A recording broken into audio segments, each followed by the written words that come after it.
Leader of his party. Mr. Speaker, Robert Jones reported on the CBC this morning that $3.4 million of the rate increase proposed by MB Power will be used to increase the subsidies that the Electricity Act forces the utility to provide the 6 pulp and paper mills, brought in by the Conservatives and endorsed by the Liberals. This will bring the overall subsidy to pulp mills to $14.7 million next year. What a deal they got, Mr. Speaker. We all pay higher power rates so companies run by billionaires will generate even more wealth for them. In fact, Mr. Speaker, the ratepayers of this province have paid $100 million over the last 10 years to subsidize those pulp mills. Mr. Speaker, will the Minister of Energy introduce a bill to eliminate those subsidies from the Electricity Act so MB Power can recover its costs of supplying power to the pulp mills from the pulp mills rather than from the ratepayers?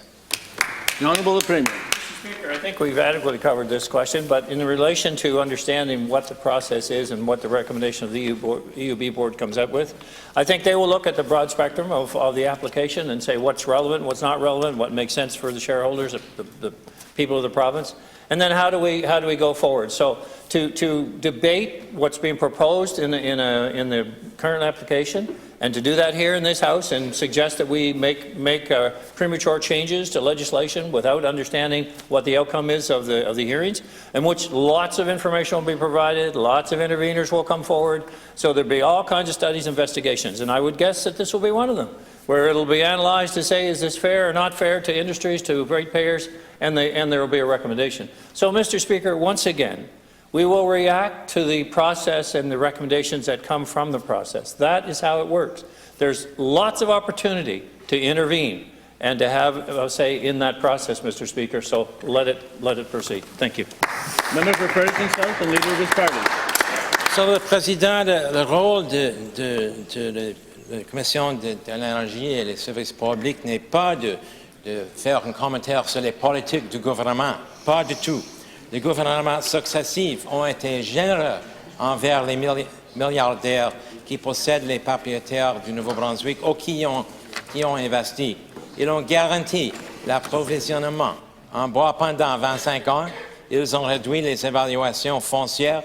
Ils ont limité les taux d'impôt foncier. Ils ont vendu des bois à des prix de débarras. Ils ont subventionné les coûts d'électricité pour les usines. Entre-temps, les gens du Nouveau-Brunswick voient d'énormes augmentations de leur évaluation foncière et Énergie Nouveau-Brunswick demande la plus importante augmentation des tarifs d'électricité que nous ayons vue depuis des années. Comment exactement le ministre de l'Énergie peut-il continuer à justifier ce traitement spécial pour les riches alors que les Nouveau-Brunswickois ordinaires ont d'eux? Mr.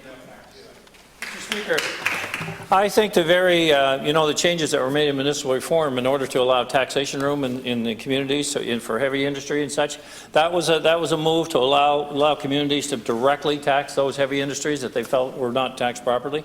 There's lots of information in terms of comparatives of different industries and what it should be like, and I know the minister's looking at other categories going forward and how that makes sense, and because there are numerous different blocks that different provinces may have. But, Mr. Speaker, I think if we decide, okay, how do we assess this? How does the EUB look at this? How does our rate? I think we put it all in context, Mr. Speaker. Currently, our rates in New Brunswick would be about 30%, I think, less than Nova Scotia's, as an example. We're about the 3rd or 4th in the country. And we know that the MB Power carry a huge debt, Mr. Speaker, and they have, and I talked about some of the reasons why that is the case. So, Mr. Speaker, there is an element of how do we measure this? How do we ensure we have rates that are comparable and competitive for both industry and our shareholders, so we get the right number.